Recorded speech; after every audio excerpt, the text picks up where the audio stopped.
Absolutely, and I think I always feel more strongly as an American first, and then Pakistan second. So I'm always looking as to what is best for America, and then yes, the relationship with Pakistan also, because I am from Pakistan. I think what is happening is that the Pakistan government as well as the Pakistan military probably does not fully understand all the details of the economic assistance, which has been separated from the military assistance. And since I was at different times always staying on top of what was what was going on with these bills in the Congress, and then bill in the Senate, and then this various changes that came about, and conference committee was talking about it.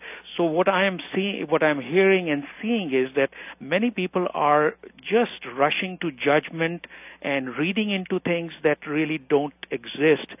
And I think also we have a problem of 50 years of mistrust between the people of Pakistan and the government and America, and it will take a long time to repair that mistrust relationship. It has always been very one-sided, and Pakistan has paid heavy penalty. I'm very connected with Pakistan. I go there, do a lot of multifaceted work to help the people of Pakistan. But people of Pakistan right now, I think till today, the relationship and the actions of the U.S. government, the military, or whatever, are such that they're creating constant increase of hatred for no reason whatsoever.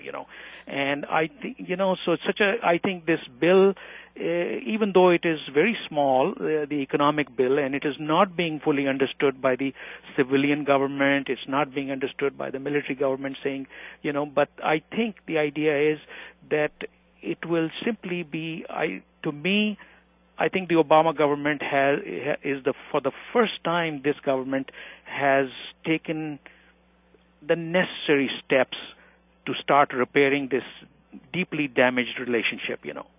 What a lot of people listening. Mark, we have to take a break again. Oh, okay. No problem. Just tell me. We will be back. I could sit here and talk forever with no breaks. We'll be back with our guest, and I certainly hope you'll join us if you have questions or comments. Mr. Pervaiz Lodhie.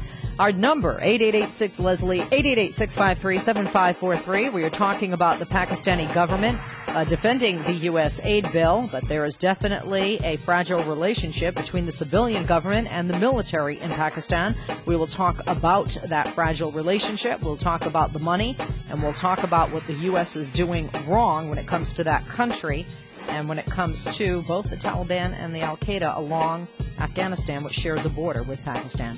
The military ruled Pakistan for what? About half of the 62-year history of that country? Right.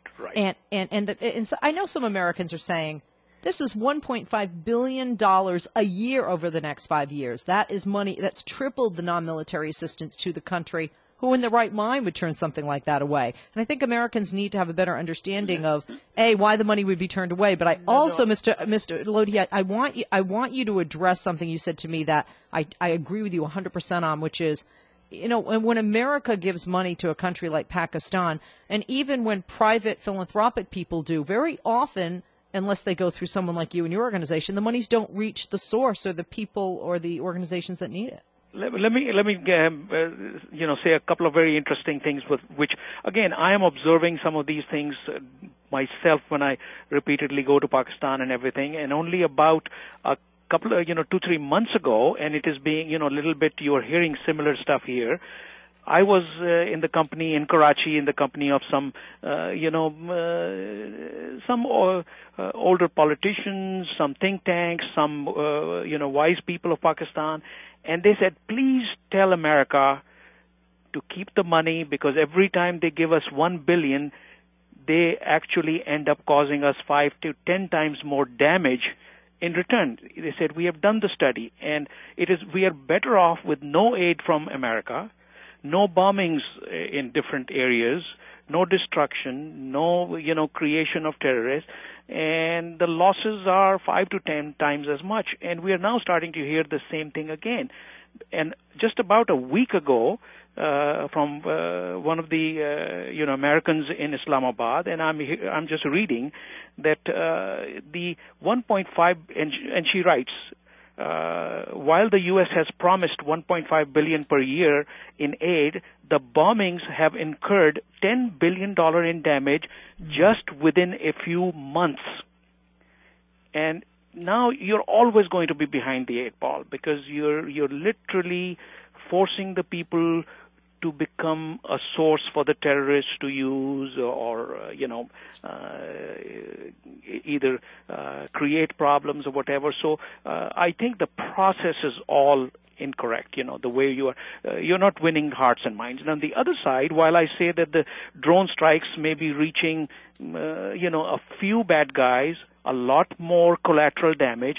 And then when you go to the poor people and say, do you understand the word collateral damage? And they say, no, we are not even educated. We don't know what that is.